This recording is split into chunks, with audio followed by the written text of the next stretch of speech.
जय श्री कृष्ण। दोस्तों माना जाता है कि श्री राम अवतार के समय हनुमान जी को स्वयं भगवान श्री राम ने अमर होने का आशीर्वाद दिया था।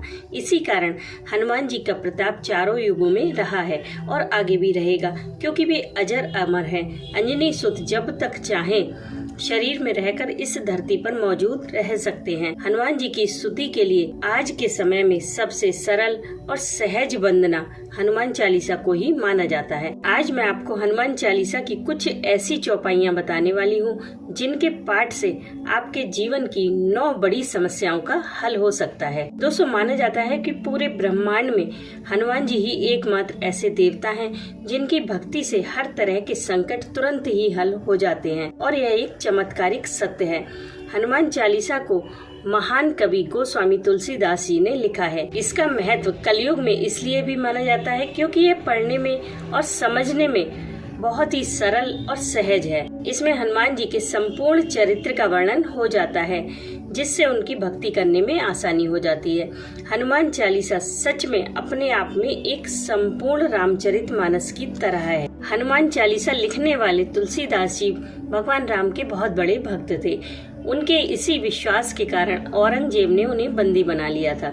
माना जाता है कि वहीं बैठकर उन्होंने हनुमान चालीसा लिखी थी और अंत में कुछ ऐसा हुआ कि औरंगजेब को उन्हें छोड़ना पड़ा था। हनुमान चालीसा के 40 छंद के कारण इसको चालीसा कहा जाता है। यदि कोई इसका पाठ करना चाहे तो उसको चालीसा पाठ बोला जाता है। आज की भाग दौड़ की जिंदगी में हनुमान चालीसा ही एक ऐसा पाठ है जिसे तुरंत ही आसानी से पढ़ा जा सकता है, लेकिन उसके लिए हनुमान जी के प्रति श्रद्धा और भक्ति का होना परम आवश्यक है। हनुमान चालीसा को पढ़ते रहने से व्यक्ति के मन में साहस, आत्मविश्वास और पराक्रम का संचार होता है। इसके कारण वह संसार पर विजय प्राप्त कर लेता है। इसी की कुछ चौपाइयों का प्रयोग आप अपनी अलग अलग समस्याओं को दूर करने के लिए कर सकते हैं। इसमें से पहली चौपाई है, बल बुद्धि विद्या देहु मोहे हरहु कलेश विकार। यदि आपके बच्चे का पढ़ाई में मन न लगे, वह पढ़ा हुआ भूल जाता है, ज्यादा देर तक चीजें याद रखने में दिक्कत होती है, तो इसके पाठ मात्र से बहुत जल्दी लाभ होता है। और दूसरी चौपाई है,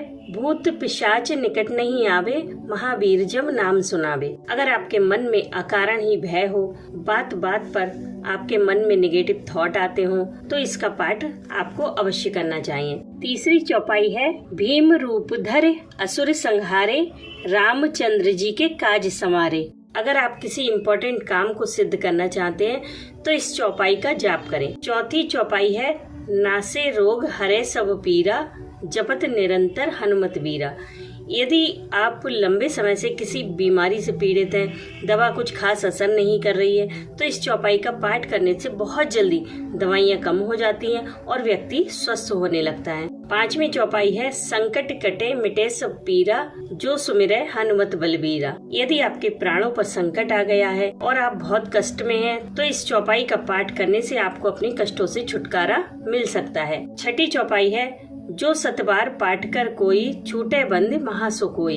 अगर आप किसी प्रकार के बंधन में हैं और बाहर निकलने का कोई रास्ता नजर नहीं आ रहा है, तो इस चौपाई का 108 बार पाठ करें। जल्द ही आपको कोई न कोई रास्ता अवश्य दिखाई देगा। सातवीं चौपाई है, महावीर विक्रम बजरंगी कुमति निवार सुमत के संगी। यदि आपका कोई अपना किसी बुरी संगत में पड़ गया है और ये संगत लाख समझाने पर भी नहीं छूट रही है, या फिर आपका बच्चा आपसे ज्यादा बाहर वालों की बातों को सुनता है, तो रोजाना 1 गिलास पानी हनुमान जी के सामने रखकर उस पानी पर इस चौपाई का 108 बार जाप करें और पानी किसी तरह बच्चे को या फिर जिसकी भी आप गलत संगत छुड़वाना चाहते हैं उसे पिला दें।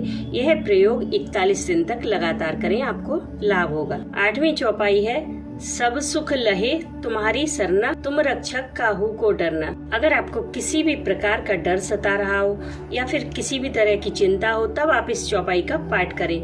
आपके मन से डर और चिंता पूरी तरह से दूर हो जाएगी और ये चौपाई आपको निडर बनाती है। 9वीं चौपाई है, और मनोरथ जो कोई लावे सोई अमित जीवन फल पावे। यदि आपके मन में किसी भी प्रकार की मनोकामना है, चाहे वो पैसों की हो, बिजनेस की हो, कर्जे से मुक्ति की हो या फिर संतान प्राप्ति की, इस चौपाई के पाठ से आपकी समस्त मनोकामनाएं पूर्ण हो जाती हैं। अब आप जरा समझ लीजिए आपको इन चौपाइयों का पाठ कैसे करना है। आप इन चौपाइयों का पाठ किसी भी मंगलवार से शुरू करें। मंगलवार के दिन स्वच्छ होकर भगवान राम और हनुमान जी की मूर्ति के सामने बैठ जाएं।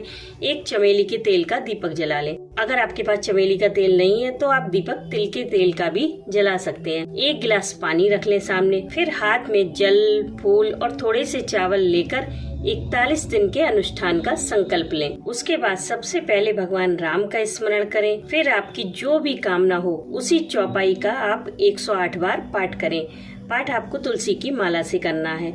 बाद में जब दीपक पूरा जल जाए तब आप उस गिलास के पानी को पी लें या फिर आप जिसके लिए भी पाठ कर रहे हैं उसे पिला दें। दोस्तों, इस तरह पाठ करने से ये पाठ 41 दिन से पहले ही असर दिखाने लगता है, लेकिन आप पाठ पूरे 41 दिन ही करें। बट अगर आपको 41 दिन का समय ज्यादा लगता है तो आप हनुमान चालीसा के इस 21 दिन के अनुष्ठान को जरूर चेकआउट करें। वीडियो पसंद आई हो तो लाइक जरूर कीजिएगा। मैं मिलती हूँ आपसे नेक्स्ट वीडियो में, तब तक के लिए राधे राधे।